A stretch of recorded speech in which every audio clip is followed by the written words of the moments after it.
चलो ध्यान दो। जैसे लास्ट क्लास में जो क्वेश्चन कराया था क्वेश्चन नंबर 11, तो अब हम लोग क्वेश्चन नंबर 12 वाले पार्ट पे आराम से मूव कर सकते हैं। क्वेश्चन नंबर 12 वाले पार्ट को जब कंसिडर करेंगे तो इसके इसमें नोट करना शुरू करो। Question number 12।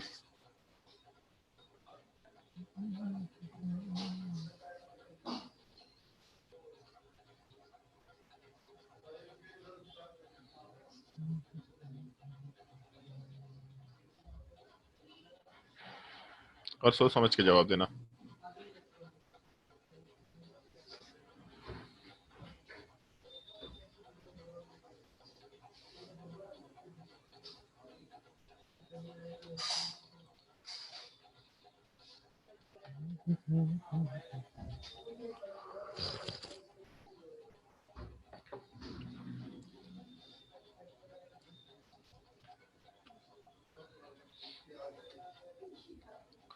सोचो भाई क्वेश्चन नंबर 12 में क्या आंसर होगा।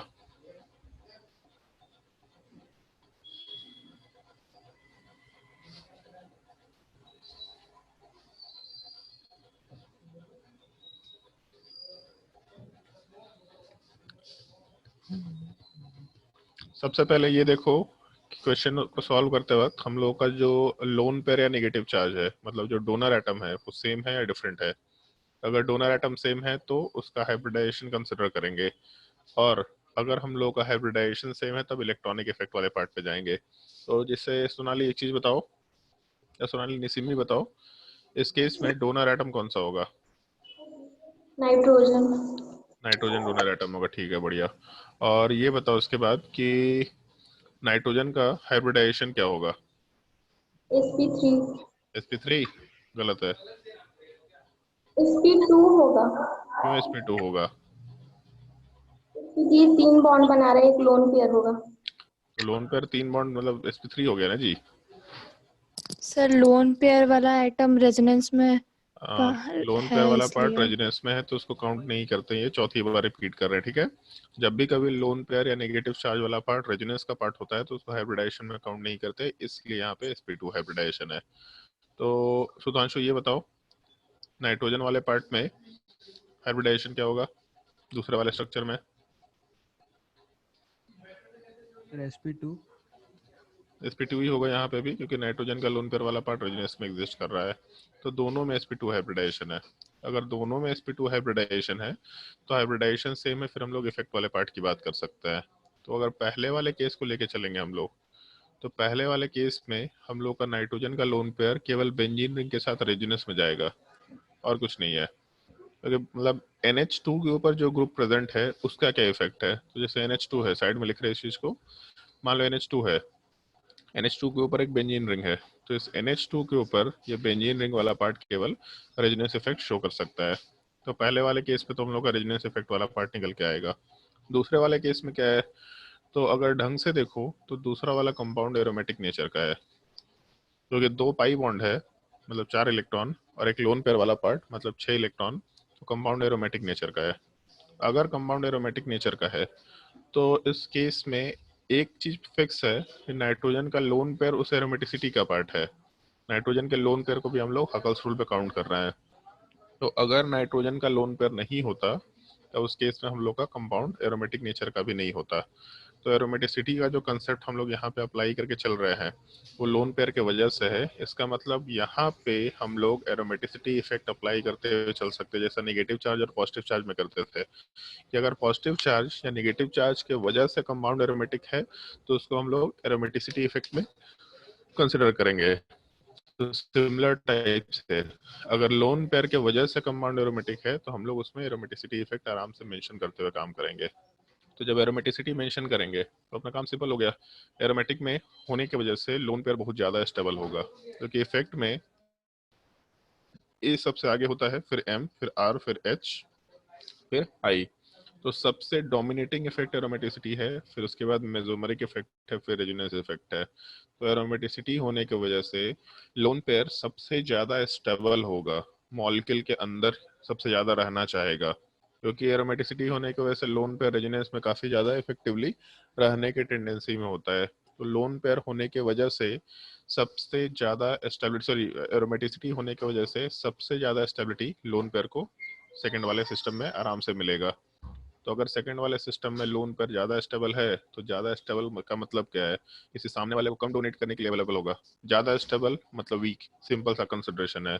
जितना अनस्टेबल उतना स्ट्रॉन्ग या उतना रिएक्टिव।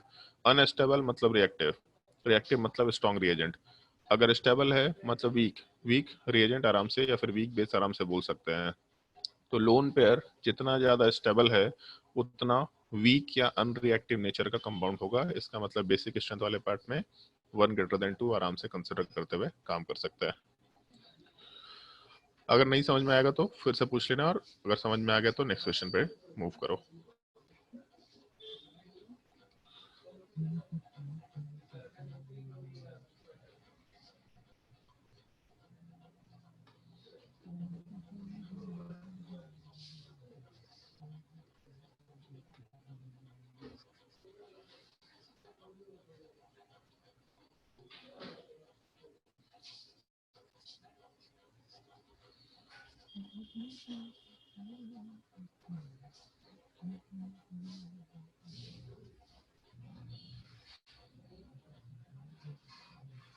कंपाउंड का थोड़ा नाम भी याद रखना, जैसे ये जो कंपाउंड था सेकंड वाला, इस चीज को हम लोग पायरोल बोलते हैं। ठीक है, ये जो फर्स्ट वाला पार्ट है इसका कॉमन नेम एनिलीन चलता है। कॉमन नेम क्या, इसका नाम ही एनिलीन ही बोला जाता है इन जनरल। बेंजीन रिंग के केस में या फिर एरोमेटिक कंपाउंड के केस में कॉमन नेम्स को ही उसके आईयूपीएसी नोमेनक्लेचर के जैसा कंसिडर करते हैं। नीचे वाले केस में जो कंपाउंड है इसको पायरिडीन बोलते हैं। जहां जहां कॉमन नेम मेंशन करेंगे उन कॉमन नेम को थोड़ा ध्यान रखते हुए काम करना। वैसे कॉमन नेम का लिस्ट भी तुम लोगों को इधर दे दिया गया होगा या फिर हम फिर से भिजवा देंगे सब लोगों को कॉमन नेम का लिस्ट, कोई दिक्कत नहीं है।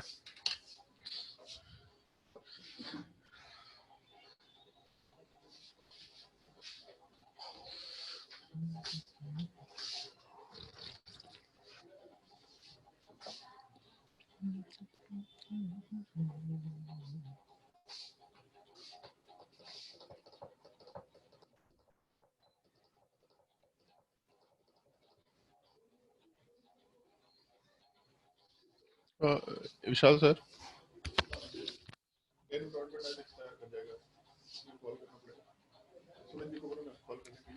कुमार के नाम से कनेक्शन है, पूछ लो कि आज एक्सपायर होगा क्या, हो चुका है।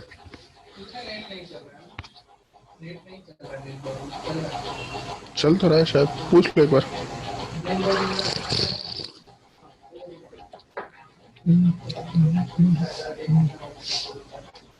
सोच के देखो सेकंड वाले मतलब 13 नंबर वाले केस में क्या ऑर्डर होगा।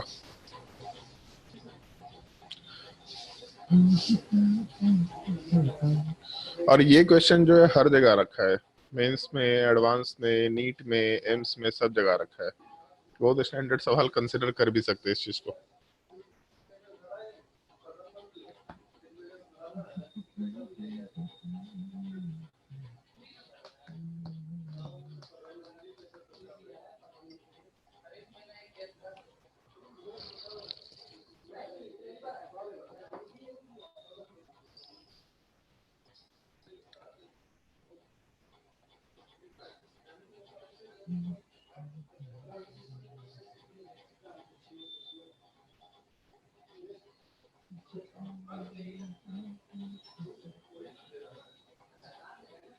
ऑर्डर वाले पार्ट को लिख रहे हैं हम।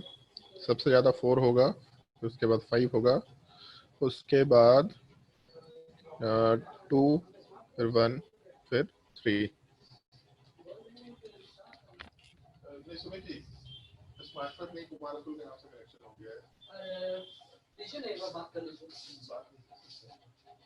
हेलो, हाँ हाँ, बोल रहे हैं कि कुमार अतुल के नाम से कनेक्शन था, तो उनका आज रिचार्ज का मैसेज आया था कि 27 से एक्सपायर हो जाएगा। तो आज रात तक एक्सपायर होगा कि आज ही रिचार्ज करना है?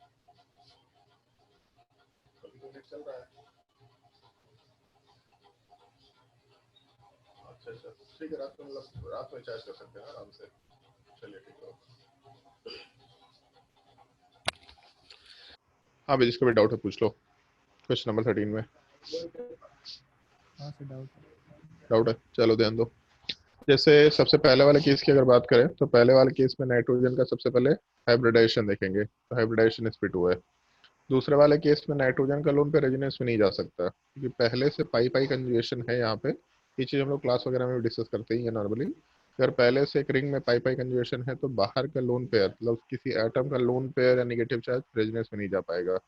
नहीं जाएगा तभी भी हाइब्रिडाइजेशन sp2 है, क्योंकि पहले से एक पाई बॉन्ड है। थर्ड वाले केस में नाइट्रोजन का लोन पेयर रेजोनेंस में जाएगा, मतलब sp2 हाइब्रिडाइजेशन। फोर्थ वाले केस में नाइट्रोजन का लोन पेयर हाइब्रिड ये रेजोनेंस में नहीं जाएगा, मतलब sp3 हाइब्रिडाइजेशन। और फिफ्थ वाले केस में भी sp3 हाइब्रिडाइजेशन। तो पहला, दूसरा, तीसरा sp2 हाइब्रिडाइजेशन है, जबकि चौथा और पांचवा वाला पार्ट sp3 हाइब्रिडाइजेशन है। तो मान लो फोर्थ और फाइव को पहले कंसिडर करते हैं। फोर्थ वाले केस में एक सिंपल NH2 दे रखा, और फिफ्थ वाले केस में ऑक्सीजन वाला पार्ट दे रखा है विथ NH2। तो दोनों में sp3 है, और पहले वाले केस में केवल कार्बन चेन है, तो कार्बन चेन केवल प्लस आई इफेक्ट शो करेगा। तो अगर कार्बन चेन केवल प्लस आई इफेक्ट शो करेगा, अगर कार्बन चेन केवल प्लस आई इफेक्ट शो करेगा, तो इस केस में प्लस आई वाला पार्ट नाइट्रोजन वाले पार्ट पे इलेक्ट्रॉन डेंसिटी इंक्रीज करेगा। जबकि दूसरे वाले केस में एक ऑक्सीजन है, तो ऑक्सीजन इलेक्ट्रोनिगेटिव एटम है, मतलब माइनस आई इफेक्ट शो करेगा। ठीक है, डिस्टेंस ज़्यादा है मान के चल रहे हैं, लेकिन कुछ तो माइनस आई शो करेगा। और माइनस आई जब शो करेगा तो नाइट्रोजन वाले पार्ट के इलेक्ट्रॉन डेंसिटी डिक्रीज कराएगा। तो जितना ज़्यादा इलेक्ट्रॉन डेंसिटी उतना ज़्यादा डोनेट करने की टेंडेंसी, उतना ज़्यादा बेसिक स्ट्रेंथ। जितना कम इलेक्ट्रॉन डेंसिटी उतना कम इलेक्ट्रॉन डोनेट करने की टेंडेंसी, उतना कम बेसिक स्ट्रेंथ कंसिडर करते हुए काम कर सकते हैं। मतलब अपने पहले वाले केस में इलेक्ट्रॉन डेंसिटी हाइयर होगा एज कम्पेयर टू दूसरा वाला केस। तो एक चीज़ तो फिक्स हो गया, जो स्ट्रक्चर नंबर 4 है, इस 4 वाले पार्ट में इलेक्ट्रॉन डेंसिटी ज़्यादा है, ज़्यादा basic strength as compare to 5। और sp3 का हाइब्रिडाइजेशन अगर रहा तो इन जनरल sp2 वाले पार्ट से तो ज़्यादा बेसिक होता है। तो 4 और 5 बाकी सबसे तो ज़्यादा बेसिक है, ऐसा कंसिडर कर लिए। अब फर्स्ट, सेकंड और थर्ड की बात करते हैं। जैसे मान लो पहला वाला केस ऐसा लेके चले, एनिलीन बेंजीन के ऊपर NH2 दे रखा। दूसरे वाले केस में पायरिडीन लेके चले नाइट्रोजन के साथ। और थर्ड वाले केस में कंपाउंड दे रखा है। वैसे इसको हम लोग नोमेनक्लेचर आराम से कर सकते हैं, IUPAC कॉमन नेम मेंशन भी नहीं कर रहा है। तो पहले वाले केस में नाइट्रोजन का लोन पेयर रेजोनेंस में है, दूसरे वाले केस में नाइट्रोजन का लोन पेयर रेजोनेंस में नहीं है, तीसरा वाले केस में भी नाइट्रोजन का लोन पेयर रेजोनेंस में है। तो जैसे हाइब्रिडाइजेशन सब में sp2 है, लेकिन पहले वाले केस में लोन पेयर रेजोनेंस में चला गया, तो एक ही लोन पेयर है वो रेजोनेंस में चला गया। मतलब इलेक्ट्रॉन डोनेट करने के लिए अवेलेबल नहीं रहेगा NH2 पे या फिर नाइट्रोजन वाले पार्ट पे, मतलब एक ही लोन पेयर था तीनों में। और पहले वाले कंपाउंड में लोन पेयर रेजोनेंस में है। तो अगर लोन पेयर रेजोनेंस में है तो इसका मतलब डोनेट करने के लिए कम अवेलेबल हो पाएगा, पहला वाला केस। दूसरे वाले केस में लोन पेयर अवेलेबल है और रेजोनेंस में भी नहीं है, तो डोनेट करने के लिए ज़्यादा अवेलेबल हो पाएगा। थर्ड वाले केस में भी नाइट्रोजन का लोन पेयर रेजोनेंस में है, मतलब डोनेट करने के लिए कम अवेलेबल हो पाएगा। तो पहले वाले पार्ट में और थर्ड वाले पार्ट में रेजोनेंस होने की वजह से लोन पेयर डोनेट करने की टेंडेंसी कम हो जाएगी। क्योंकि लोन पेयर था मेरे पास, जैसे मान लो मेरे पास 100 रुपये है, लेकिन हम 100 रुपये किसी को दे रहे हैं बार बार, मतलब दे रहे हैं आ रहा है, दे रहे हैं आ रहा है, दे रहे हैं आ रहा है। तो दे रहे हैं तो मेरे पास डेफिनेटली कुछ टाइम के लिए तो पैसे कम हो जाएंगे ना। जबकि सेकंड वाले केस में 100 रुपये के 100 रुपये वहीं पड़े हुए हैं, तो देने की टेंडेंसी ज़्यादा होगी। तो इस केस में, सेकंड वाले केस में हम लोगों का बेसिक स्ट्रेंथ हाइयर होगा, ये कंसिडर कर सकते हैं। अब उसके बाद लास्ट में आता है फर्स्ट और थर्ड वाला पार्ट, इन दोनों में क्या करें। तो पहले वाले केस में जो नाइट्रोजन है उस पर बेंजीन रिंग अटैच्ड है, इसका मतलब रेजोनेंस इफेक्ट होगा। लेकिन थर्ड वाले केस में जो नाइट्रोजन वाला पार्ट है, इस नाइट्रोजन वाले पार्ट के ऊपर C double bond O group है, मतलब एक ऐसा ग्रुप है जिसमें पहले एटम पे अनसैचुरेशन है। तो जब भी कभी किसी एटम के ऊपर नेगेटिव चार्ज होता है या फिर पॉजिटिव चार्ज होता है, जैसा हम लोग स्टेबिलिटी ऑफ आयंस में कंसिडर कर रहे थे, तो negative charge lone pair same type का चीज़ है। नेगेटिव चार्ज हो या लोन पेयर हो, जिस एटम के ऊपर नेगेटिव चार्ज या लोन पेयर है, उससे अटैच्ड एटम के ऊपर अगर, मतलब या उससे अटैच्ड ग्रुप में सबसे पहले एटम के ऊपर अगर एक अनसैचुरेशन है, इसका मतलब ये ग्रुप वाला पार्ट अपना माइनस एम इफेक्ट इस पार्टिकुलर एटम पे ऑपरेट करता हुआ काम करेगा। मतलब NH2 पे अपने माइनस एम इफेक्ट वाले पार्ट को ऑपरेट कराएगा। तो अगर NH2 पे माइनस एम इफेक्ट ऑपरेट किया तो इसका मतलब क्या है, सिंपल सा मतलब है कि माइनस एम वाला पार्ट इलेक्ट्रॉन डेंसिटी कम करेगा। तो रेजोनेंस भी इलेक्ट्रॉन डेंसिटी घटा रहा था, माइनस एम भी इलेक्ट्रॉन डेंसिटी घटा रहा था। जैसे इसको सिंपली ऐसा समझो, रेजोनेंस मॉलिक्यूल का स्टेबिलिटी बढ़ा रहा है क्योंकि इलेक्ट्रॉन को डिलोकलाइज कर रहा है। तो मॉलिक्यूल ज़्यादा स्टेबल हो रहा है, मतलब अनरिएक्टिव हो रहा है।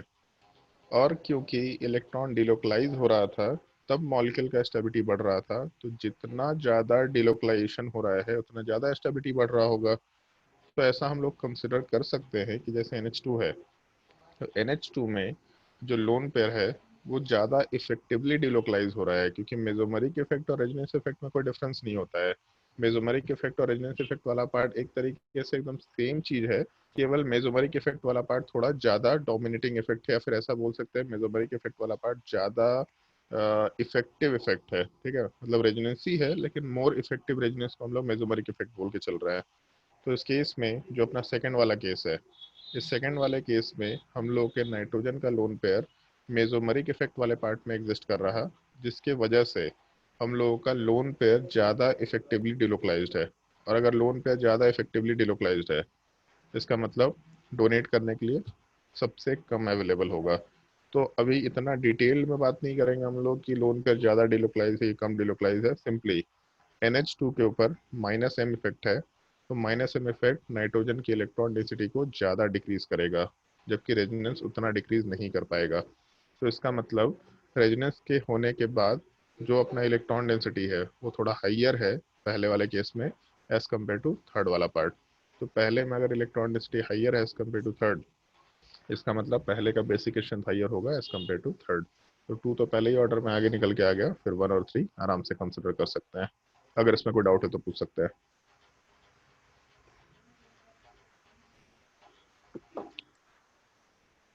चलो अगर डाउट नहीं तो नेक्स्ट क्वेश्चन पे बढ़ते हैं।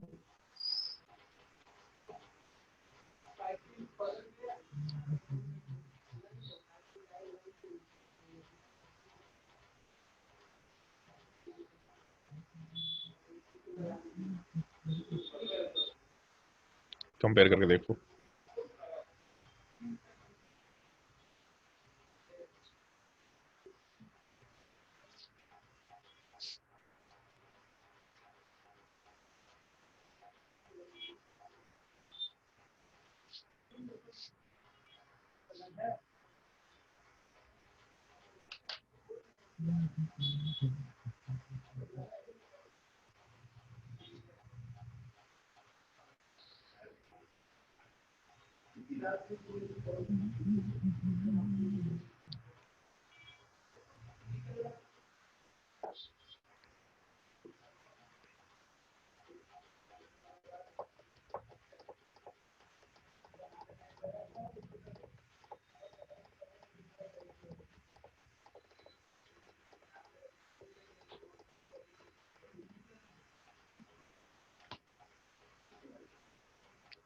क्वेश्चन नंबर 16 में एक ही मॉलिक्यूल में 3 अलग अलग पार्ट है, उन तीनों पार्ट का बेसिक स्ट्रेंथ कंपेयर करना है। जैसे अभी तक हम लोग 2 अलग अलग मॉलिक्यूल्स को कंपेयर कर रहे थे, अभी क्वेश्चन नंबर 16 में हम लोग एक ही मॉलिक्यूल के अलग अलग पार्ट को कंपेयर करेंगे।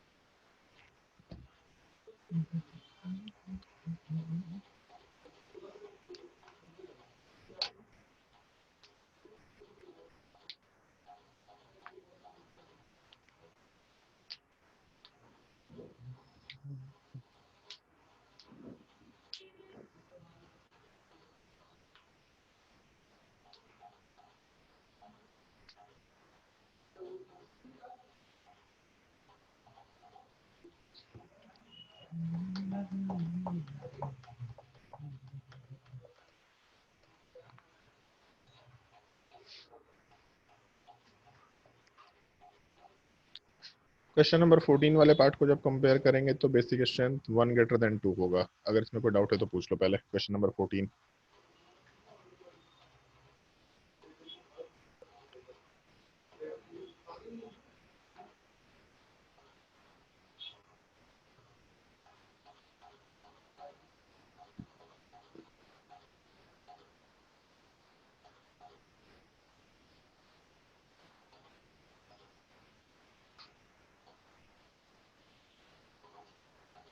फिर डाउट है।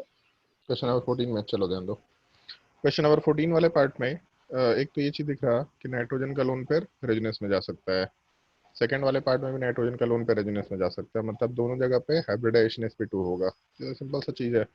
अगर दोनों में sp2 हाइब्रिडाइजेशन है तो हम लोग उससे तो डिसाइड नहीं कर सकते, तो जो ग्रुप है उसको देखते हैं। पहले वाले केस में हम लोग का जो कार्बन चेन है उसमें दोनों कार्बन का हाइब्रिडाइजेशन sp2 होगा, जबकि ट्रिपल बॉन्ड वाले पार्ट में हाइब्रिडाइजेशन sp होगा। तो sp कार्बन ज़्यादा इलेक्ट्रोनेगेटिव है। अगर ज़्यादा इलेक्ट्रोनेगेटिव है मतलब लोन पेयर को ज़्यादा इफेक्टिवली खींच पाएगा।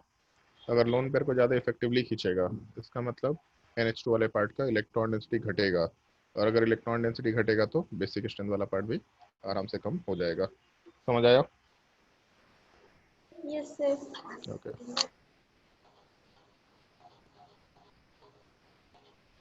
क्वेश्चन नंबर 16 वाले पार्ट को ट्राई करके देखो।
क्वेश्चन नंबर 16 वाले पार्ट में एक चीज तो फिक्स है, ए और बी बराबर होगा। अब देख के मालूम पड़ रहा है ऊपर वाला पार्ट नीचे वाला पार्ट सेम टाइप का है, और सी वाले पार्ट से कंपेयर करना है। सी का वैल्यू सबसे हाईयर होगा as compare to A and B. अगर कोई डाउट है तो पूछ लो।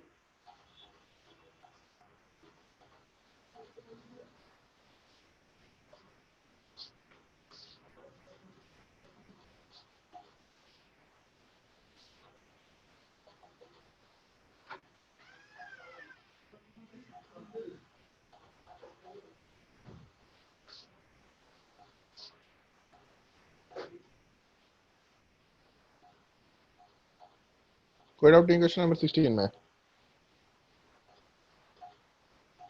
चलो बढ़िया। क्वेश्चन नंबर 17 ट्राई करो और उसके आगे।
क्वेश्चन नंबर 17 वाले पार्ट को डिस्कस कर लेते हैं। क्वेश्चन नंबर 17 में बेसिक स्ट्रेंथ का ऑर्डर बी ग्रेटर देन ए हो जाएगा। सवाल अच्छा है वैसे, अगर डाउट होगा तो आराम से पूछ लेंगे। स्टार मार्क करके रखना, अगर डाउट है तो पूछ सकते हैं।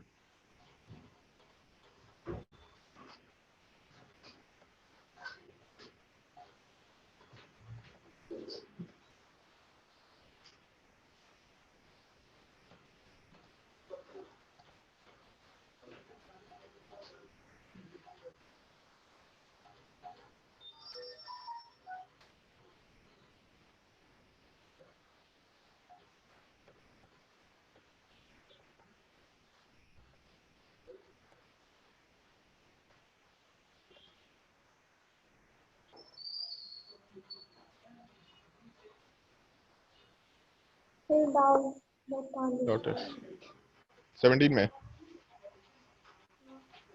चलो ध्यान दो, क्वेश्चन नंबर 17 का स्ट्रक्चर अगर हम लोग पाई बॉन्ड के फॉर्मेशन के हिसाब से करें तो ऐसा कुछ आना चाहिए। तो इस केस में ये तो हम लोग पहले ही डिस्कस कर चुके हैं। फिर नाइट्रोजन का लोन पेयर रेजोनेंस में मतलब sp2 हाइब्रिडाइजेशन और नीचे वाले पार्ट में भी sp2 हाइब्रिडाइजेशन। तो इफेक्ट की बात करते हैं। लोन पेयर जब रेजोनेंस में जाएगा तो पाई बॉन्ड आगे शिफ्ट होगा और पाई बॉन्ड फिर नाइट्रोजन के ऊपर जाएगा, मतलब यहाँ एक नेगेटिव चार्ज आएगा। तो दो चीज़ें हैं। पहला चीज़ ये कि जो हम लोग को ऊपर वाला नाइट्रोजन है, इसका नाइट्रोजन का लोन पेयर रेजोनेंस में जाएगा भी नहीं, सॉरी रेजोनेंस में जाएगा, नीचे का लोन पेयर रेजोनेंस में नहीं जा रहा। एक तो ये पार्ट, लोन पेयर रेजोनेंस में नहीं जा रहा मतलब डेफिनेटली यहाँ वाले पार्ट का लोन पेयर ज़्यादा अवेलेबल है डोनेट करने के लिए, मतलब बेसिक एक्सटेंट ज़्यादा होगा इस वाले केस में, पहला चीज़। और दूसरा एक और कंसिडरेशन है जिसके वजह से बेसिक एक्सटेंट एक्स्ट्रा ही बढ़ रहा है। अगर ऊपर का लोन पेयर रेजोनेंस में जाएगा तो यहाँ का पाई बॉन्ड आगे शिफ्ट हुआ, दूसरा पाई बॉन्ड आगे शिफ्ट होके नाइट्रोजन पे माइनस चार्ज दे रहा है। तो पहले से एक लोन पेयर है, अभी एक और माइनस चार्ज आ जा रहा है, मतलब एक्स्ट्रा इलेक्ट्रॉन आ गया। तो अगर एक्स्ट्रा इलेक्ट्रॉन आ गया तो उस केस में बेसिक स्ट्रेंथ वाला पार्ट नीचे वाले नाइट्रोजन का काफ़ी ज़्यादा इंक्रीज कर जाएगा। तो पहला लोन पेयर रेजोनेंस में नहीं था नीचे वाले का, जबकि ऊपर वाले का था, तो उसके वजह से नीचे वाला ज़्यादा बेसिक था। दूसरा, रेजोनेंस होने की वजह से ऊपर का जो लोन पेयर है वो नीचे वाले नाइट्रोजन के ऊपर इलेक्ट्रॉन डेंसिटी और ज़्यादा इंक्रीज कर दे रहा है। इसका मतलब बेसिक स्ट्रेंथ और ज़्यादा इंक्रीज हो जाएगा, तो be greater than A consider कर सकते हैं।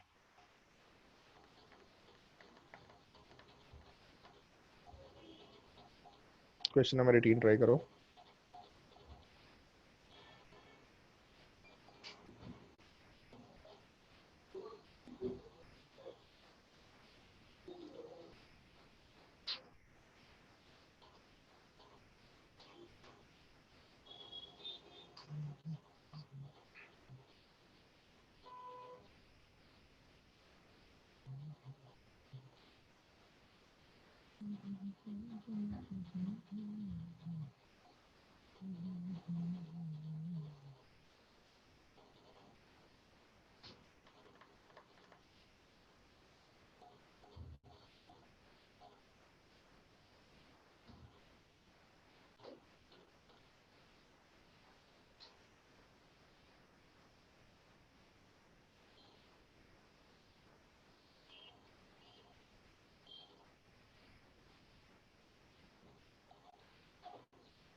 ट्राई करके देखो question number 18।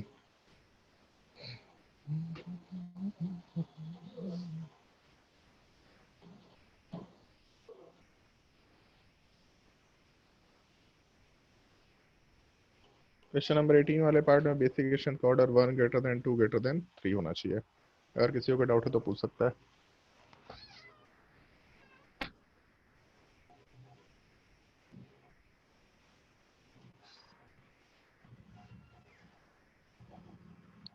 Question number 19 simple सा है। क्वेश्चन नंबर 19 में तो कोई दिक्कत नहीं होना चाहिए मेरे हिसाब से, काफी सिंपल सा क्वेश्चन है। सर 18 में डाउट है। 18 में डाउट है, चलो ध्यान दो। जैसे नाइट्रोजन का लोन पेयर रेजोनेंस में जा सकता है, ठीक है, और साथ ही साथ ऑक्सीजन का लोन पेयर भी रेजोनेंस में जा सकता है। तो ऐसा कंसिडरेशन हम लोग स्टेबिलिटी ऑफ आयंस में कंसिडर करते हुए चले थे। तो मान लो नाइट्रोजन का लोन पेयर रेजोनेंस में जाएगा तो इस केस में माइनस चार्ज यहाँ पे आएगा, और OH वाला ग्रुप मालूम है कि प्लस एम इफेक्ट शो करता है, और जिस कार्बन पे प्लस एम इफेक्ट वाला ग्रुप प्रेजेंट है उसी पे नेगेटिव चार्ज आ रहा है। इसका मतलब OH का प्लस एम इस NH2 वाले पार्ट पे ऑपरेट करेगा, ऐसा हम लोग बोलते हुए आराम से काम कर सकते हैं, क्योंकि यहाँ का लोन पेयर वाला पार्ट इसको रिपल्शन देगा।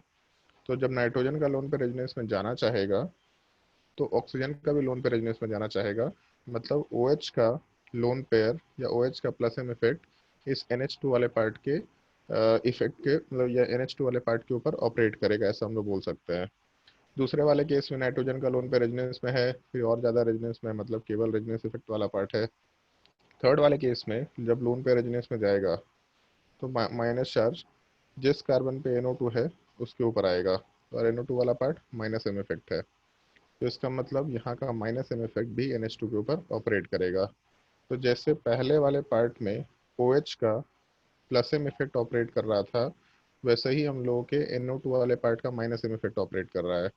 तो प्लस M इफेक्ट NH2 का इलेक्ट्रॉन डेंसिटी बढ़ाएगा, जबकि NO2 वाला पार्ट माइनस M इफेक्ट होने की वजह से NH2 का electron density घटाएगा।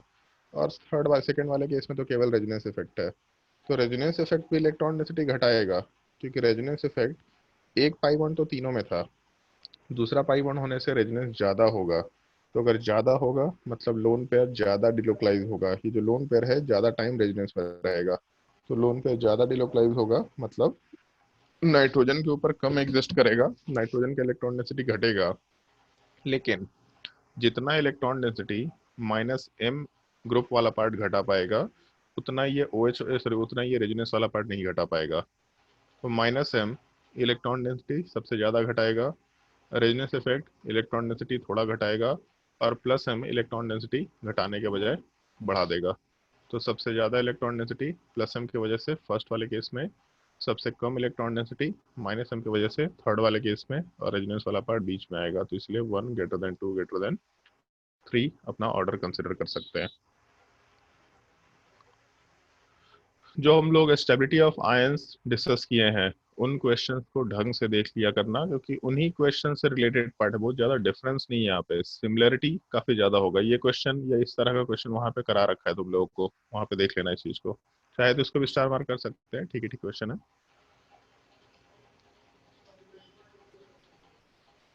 Question number 19 try करो। 19 बहुत ही सिंपल सा सवाल है।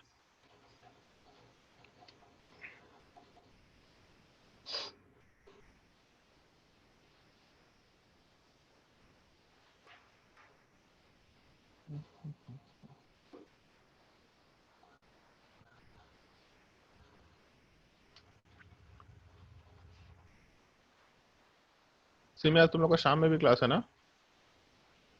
Yes sir. अच्छा ठीक है, तो तुम लोग क्लास आज हम एंड कर रहे हैं। मेरा भी तबीयत थोड़ा ठीक नहीं है आज, पता नहीं क्या है। एक तो मौसम चेंज हो गया बहुत ज़्यादा, ऊपर से हम लोग भी ठंडा ठंडा पानी पी लिया। ज़्यादा क्वेश्चंस नहीं कराएंगे आज, जितना ही क्वेश्चंस कराएंगे 20 क्वेश्चंस। नेक्स्ट क्लास में आराम से कंटिन्यू कर लेंगे। या एक काम कर सकते हैं, नेक्स्ट क्लास के लिए हम तुम लोगों को होमवर्क का कुछ क्वेश्चन दे सकते हैं। क्वेश्चन तो बेसिकली कंसेप्ट तो यही है, इतने में ही और क्वेश्चन ऐड होंगे। तो हम तुम लोगों को होमवर्क दे देंगे, उन सब क्वेश्चंस को हम लोग नेक्स्ट क्लास में डिस्कस कर लेंगे। उन क्वेश्चंस को ट्राई करके आना, तो डिस्कशन अपना आसानी से हो जाएगा। उसके बाद एक या दो केसेस में भी हो सकते हैं जो याद रखने लायक हैं, वो अपने को बताना होगा। तो हम होमवर्क के थ्रू ही काम कर लेंगे। तुमको भी दे देंगे होमवर्क सुधांशु, तुम भी देख लेना उस चीज़ को, क्वेश्चंस को ट्राई करके देख लेना।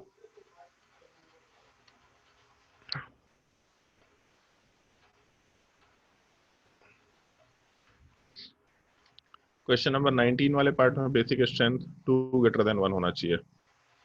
अगर कोई डाउट है तो पूछ लो।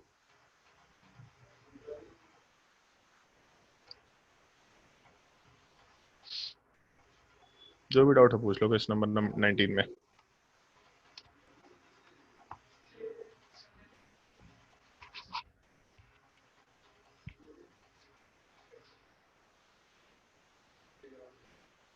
फिर बता दीजिए कैसे। क्वेश्चन नंबर 19 चलो ध्यान दो। क्वेश्चन नंबर 19 वाले पार्ट में पहले वाले केस में केवल रेजोनेंस इफेक्ट है, दूसरा वाले केस में भी रेजोनेंस इफेक्ट है, बट पहले वाले केस में ज्यादा रेजोनेंस है, ज्यादा पाई बॉन्ड है, ज्यादा रेजोनेंस है।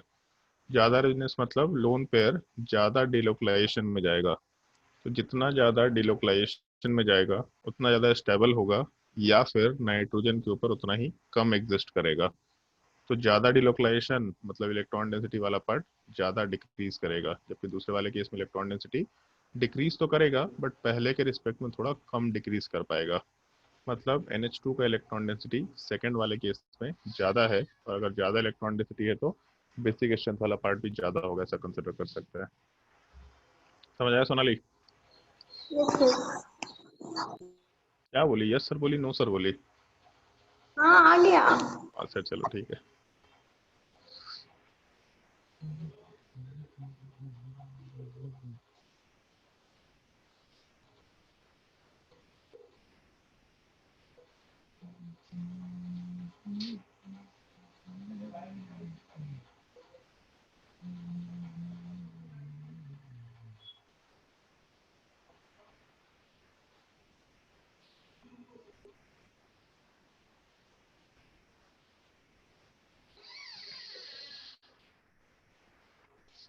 क्वेश्चन नंबर 20 ट्राई करके देखो, आसान सा वाला क्वेश्चन नंबर 20।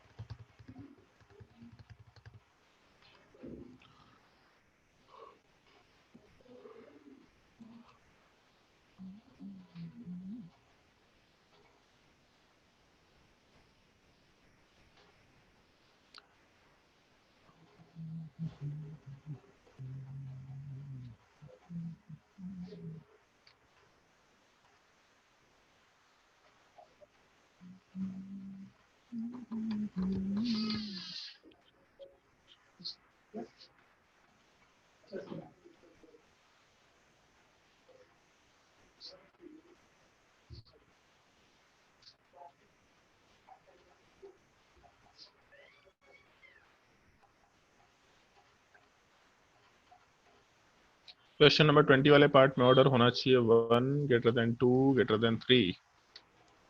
सोच के देखो एक बार ढंग से, और अगर नहीं समझ में आया तब डाउट पूछना, सीधा डाउट मत पूछ देना, पहले ढंग से सोच के देखो। और क्वेश्चन नंबर 19 के जैसा ही रिलेटेड केस है।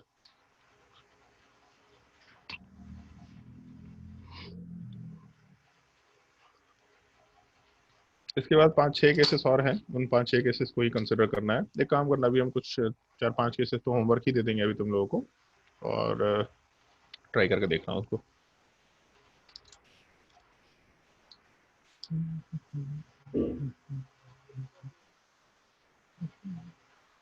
क्वेश्चन नंबर 20 सोचो, तब तक हम होमवर्क देते हैं क्वेश्चन नंबर 21।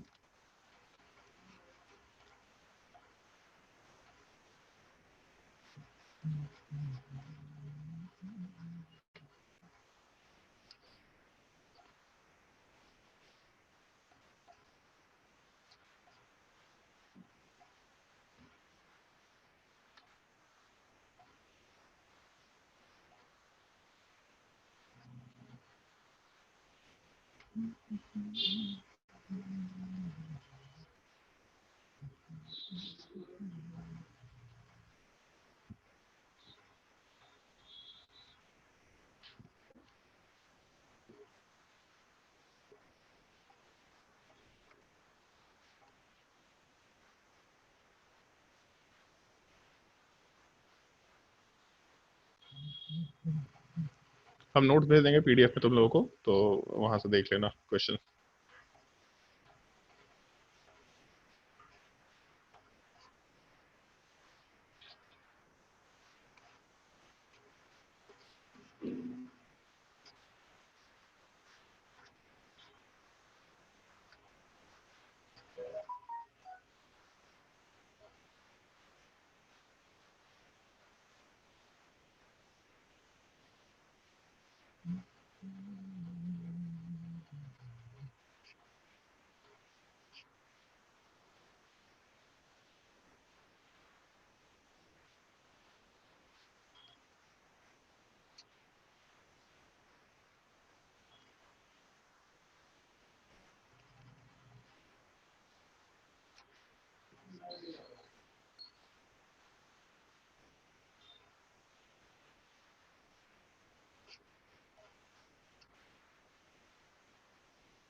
क्रॉस कंजुगेशन का दोनों केस तो मेंशन कर ही दिया है तुम लोगों को। चलो ठीक है, ये ले सकते हैं। नहीं, ये केस तो तुम लोग को अच्छे से बताना पड़ेगा। चलो इसे छोड़ो।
क्वेश्चन नंबर 20 में किसी को कोई डाउट होगा तो पूछ लेना अगर है तो।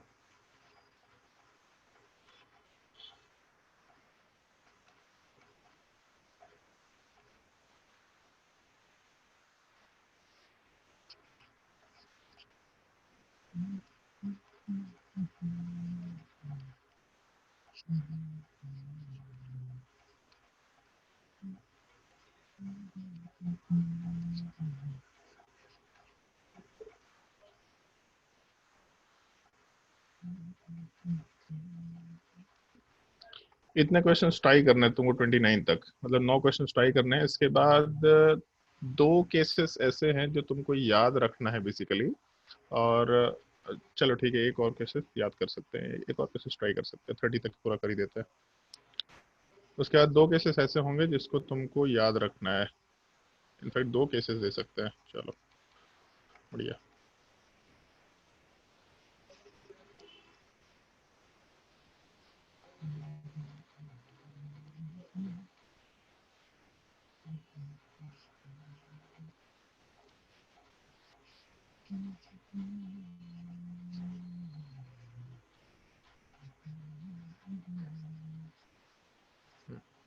चलो, इन क्वेश्चन नंबर 31 तक के क्वेश्चंस को तुम लोगों को ट्राई करना है। उसके बाद 2 केसेस ऐसे होंगे जो तुमको याद रखना है, वो ऑर्डर से एकदम बिल्कुल प्रॉपरली। अगर सवाल पूछेगा, अगर वो ऑर्डर याद नहीं रहेगा तो उसका आंसर हम लोग कभी नहीं दे पाएंगे। क्वेश्चन नंबर 20 में अगर डाउट हो तो पूछ लो फटाफट।